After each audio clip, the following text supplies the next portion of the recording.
ओम शांति। आज का स्वमान। मैं शुभ चिंतक आत्मा हूँ। शुभ चिंतक होना बहुत अच्छी बात समझी जाती है। कहा जाता है एक दूसरे के लिए हम आपके शुभ चिंतक हैं, वेल विशर हैं। ये बात कहने में और उसको प्रैक्टिकल करने में अंतर है। आजकल तो गुड विशेस कार्ड पर लिख के दे देते हैं, व्हाट्सएप मैसेज से भेज देते हैं, मुंह से बधाई के रूप में बोल देते हैं। पर बाबा कहते इतना काफी नहीं है। शुभ चिंतक के पीछे कुछ चीजें काम करती हैं और वो है शुभ चिंतन। आज बाबा ने समझाया शुभ चिंतन और शुभ चिंतक, इन दोनों का आपस में गहरा संबंध है। वेल विशर शुभ चिंतक बनने के लिए जरूरी है शुभ चिंतन करना, यानी अच्छे थॉट्स अंदर चर्न करते रहना। और शुभ चिंतन क्या चीज़ है उसको बाबा ने स्पष्ट किया है कि शुभ चिंतन माना नेगेटिव को पॉजिटिव में परिवर्तन कर सकें, वो है वास्तव में शुभ चिंतन। या फिर उसी से गुड विशेस निकलती हैं, हम वेल विशर बनते हैं। अगर शुभ चिंतन नहीं है, हमारी सोच हमारा थॉट पॉजिटिव नहीं है, तो शुभ चिंतक कभी नहीं बन सकते। वेल विशर वही होगा जिसके दूसरों के लिए गुड थॉट्स है। तो बाबा ने कहा आज अगर सदा समर्थ रहना चाहते हो तो ये दो शब्द हमेशा याद रखो, शुभ चिंतन और शुभ चिंतक। इन दोनों का गहरा संबंध है आपस में, और इसका प्रभाव कितना जबरदस्त हो सकता है वो बाबा ने कहा कि वर्तमान समय बहुत सारी समस्याएं ऐसी हैं जो आप किसी को वाणी से नहीं समझा सकते। कई बार आपकी अच्छी वाणी भी दूसरे को खराब लग सकती है, वो उसका दूसरा मीनिंग निकाल सकते हैं अपनी नेगेटिव सोच के कारण, अपनी प्री अजम्पशंस के कारण। लेकिन बाबा ने कहा शुभ चिंतक बनकर वाइब्रेशन दो तो बदल जाएंगे, यानी दिल से उनका भला चाहो, वेल विशर बनो। तो ये जो करंट है बहुत तेज होता है, ये आत्मा के गहरे संस्कारों तक, सबकॉन्शियस माइंड तक जाकर इंजेक्ट होता है। लेकिन धीरज चाहिए। धीरज से हम दूसरों के वेल विशर बन उनको गुड विशेस देते रहे, दिल से उनके भले की कामना करते रहें तो बदल जाएंगे, आज बाबा ने कहा। इसलिए हमें अपनी वोकेबलरी चेंज करनी है। यूं ही नहीं कह देना जी हम वेल विशर हैं, यूं ही नहीं कह देना जी आपके लिए गुड विशेस दे रहे हैं। उसको डेप्थ से पकड़ना है कि ये समर्थ रहने के लिए जादू की दो बातें हैं। शुभ चिंतक के लिए सदा चाहिए शुभ चिंतन, सदा चाहिए जो नेगेटिव बात सामने आए, जिसके आप वेल विशर बनने चाहते हैं उसकी भी नेगेटिव बात सामने आए और आप उसको पॉजिटिव करते जाओ, नेगेटिव लगे ही नहीं, तो हमारी गुड विशेस जा कर के पहुंचती है।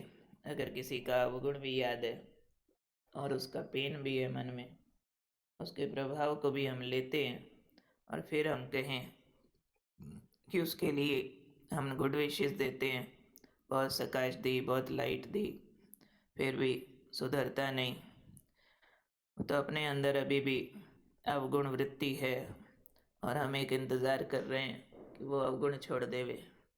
परंतु हमारे गुड विशेस हमारे चारों तरफ भी एक स्ट्रॉन्ग शेल बनाती हैं, जो हमें उसका अवगुण होते भी अवगुण महसूस होना बंद हो जाए अंदर आत्मा सशक्त हो जाए, क्योंकि हमारी नेगेटिविटी हमें भी कमज़ोर कर रही होती है और वो कमज़ोरी कई बार सामने वाले के गुण को भी अवगुण दिखाती है।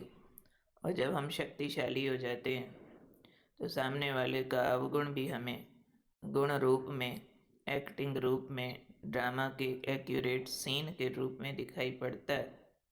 इसलिए ये तीर दोनों तरफ मार करता है। अपनी क्लींजिंग भी है, अपनी एम्पावरमेंट भी है, अपनी आँखों से धूल हटती है और सामने वाले पर भी प्रभाव जाकर पड़ता है। कुल मिला के बाबा हर हाल में हमें पॉजिटिव देखना चाहते हैं, इसलिए गुड विशेज़ हम पहुंचा सकें उसके लिए निरंतर पॉजिटिविटी चाहिए। ऐसी कला अपने अंदर भरें जो उल्टी से उल्टी, नेगेटिव से नेगेटिव बात में से भी पॉजिटिव निकाल के दिखा दें। तो बाबा कहते वर्तमान समय इस पर अटेंशन रखने की ज़रूरत है, ताकि कई इस तरह की टफ प्रॉब्लम्स जिनका सॉल्यूशन न निकलता हो वो इससे निकाला जा सकता है। तो आज याद रखेंगे अपने लिए कि मैं शुभ चिंतक आत्मा हूँ, मुझे शुभ चिंतन करना आता है, मुझे नेगेटिव को पॉजिटिव बनाना आता है। मेरे लिए इस दुनिया में सब व्यक्तियों में कुछ भी नेगेटिव नहीं है, क्योंकि मुझे उसकी रीजनिंग मालूम है, ड्रामा के लॉज मालूम है। इसलिए सब कल्याणकारी है, सब शुभ है, सब अच्छा है, हो रहा है, होगा। मुझे इस तरह की अनआंसर्ड बातें, उलझी हुई गुत्थियाँ सुलझानी है। शुभ चिंतक बन के मेरा चिंतन न कभी हिल जाए, इस बात का ध्यान रखते हुए हम शुभ चिंतन के वाइब्रेशन से परिवर्तन के रिजल्ट निकालें, स्वयं में भी और दूसरी आत्माओं में भी। तो मैं कौन? मैं हूँ रियल शुभ चिंतक आत्मा।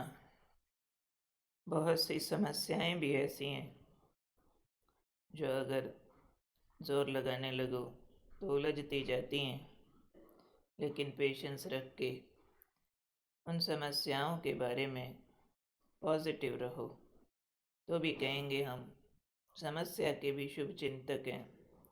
तो इससे हम खुद भी समर्थ बनते हैं, समस्याएं भी सुलझती हैं, व्यक्ति भी परिवर्तन होते हैं, बशर्ते मुझे फार्मूला सदा याद रहे कि शुभ चिंतन से शुभ चिंतक बनते हैं और शुभ चिंतक होने से उलझी गुत्थियाँ सुलझती हैं, बिगड़े लोग सुधरते हैं, वाइब्रेशन चेंज होता है।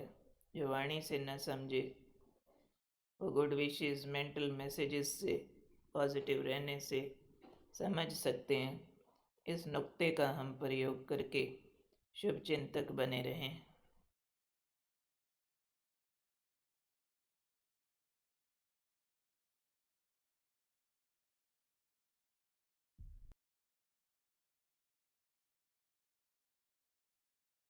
ओम शांति। ओम शांति। हम सभी का जीवन बहुत मूल्यवान है। यूं तो हर मनुष्य का जीवन मूल्यवान होता है, परंतु जिनका भगवान से मिलन हो गया, जिनको ईश्वरीय सुख मिलने लगा, जो परमात्म प्रेम में मग्न रहने लगे, जिन्हें उनसे वरदान मिलने लगे, उनका जीवन बहुत बहुत मूल्यवान है। सभी एक बात पे चिंतन करेंगे, अपने जीवन को खुद वैल्यू देनी है। सभी विचार करें, हमारा जीवन मूल्यवान है, क्या हम इसकी वैल्यू को समझते हैं? ये संगम युग भाग्यवान आत्माओं को ही प्राप्त हुआ है। सभी विचार करेंगे, 5000 वर्ष की हमारी यात्रा जब पूरी हो रही है तो हमें भगवान से मिलन हो गया। कितना बड़ा भाग्य है हमारा। चिंतन करेंगे और इसी के साथ भाई सिक्योरिटी वाले बैठ जाएं। सिक्योरिटी की बहनें हैं किरीट तुम्हारे पीछे, इनको बैठाओ, बैठाना सिक्योरिटी की बहनों को। मेरी ओर देखो बहनों, इनको बताना। चलो रेड लाइट, इन्हें बैठा दो, पट्टी वालों को सबको, भाई पट्टी वाले सब बैठ जाओ। चलो पहला अभ्यास करते हैं। सभी एकाग्र करेंगे। प्रभु मिलन के लिए आत्मिक स्वरूप में स्थित होना पहली शर्त है। विजुअलाइज करें अपने को, मैं चमकती हुई बहुत तेजस्वी आत्मा। देखें अपना तेजस्वी स्वरूप। मस्तक सिंहासन पर विराजमान हो।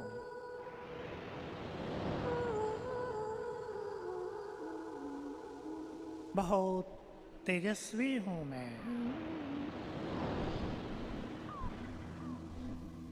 बाबा का बनते ही उसने अपनी शक्तियां वरदान के रूप में मुझे दे दी हैं। मैं बहुत तेजस्वी आत्मा हूं।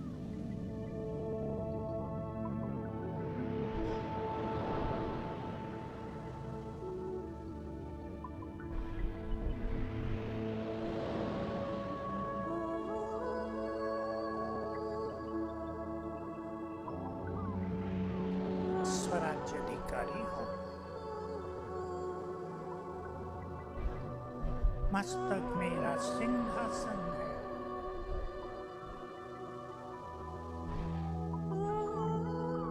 मैं इस देह की मालिक हूं।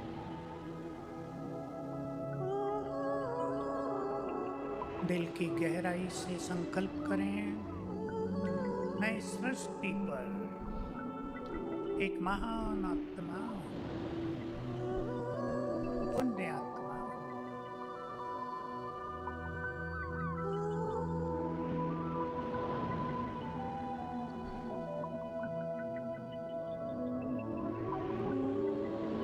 ओम शांति।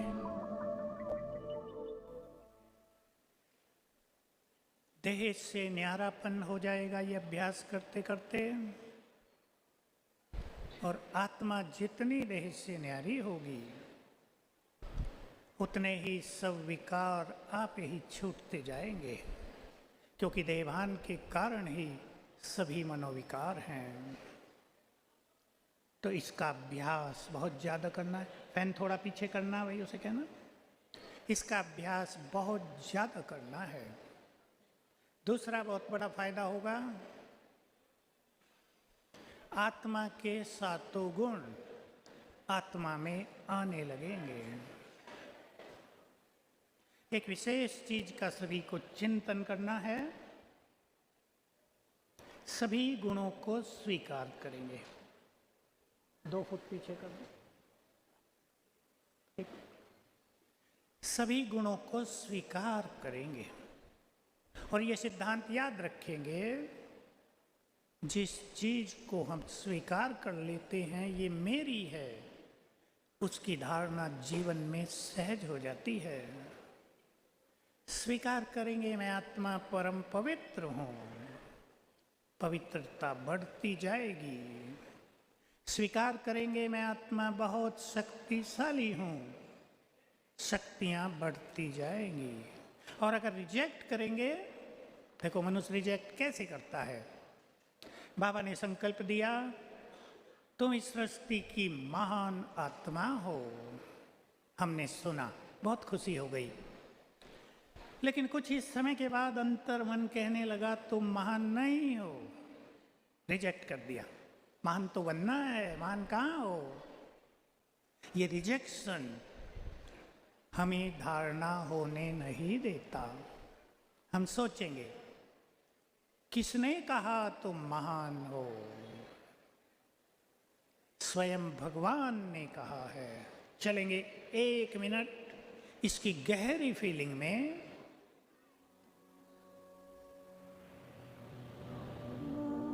संकल्प करें,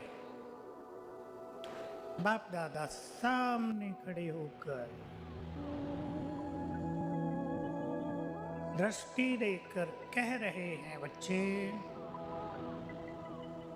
तुम इस सृष्टि की महान आत्मा हो। तुम इस संसार के लिए लाइट हाउस हो।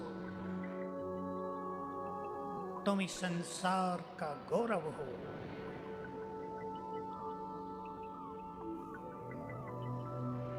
स्वीकार कराएंगे अपने को।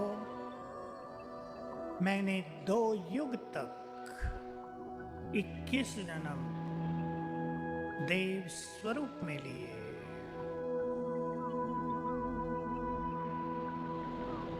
मैं महान हूं। सारे देव संस्कार मुझ में भरे हुए हैं। स्वयं भगवान ने करोड़ों में से चुनकर मुझे अपना बनाया। मैं बहुत भाग्यवान, बहुत महान हूं।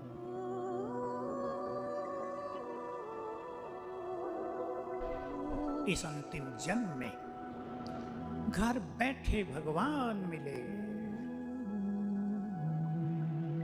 मेरी 2 युगों की भक्ति सफल हो गई। मेरी 5000 वर्ष की यात्रा ही सफल हो गई। मैं बहुत महान हूं। स्वयं भगवान ने मुझे महान आत्मा कहा। यही सत्य है कि मैं इस सृष्टि पर महान आत्मा हूं। स्वीकार कर लें, मैं साधारण नहीं, महान हूं। मेरी चमक अन्य आत्माओं से बहुत ज्यादा है।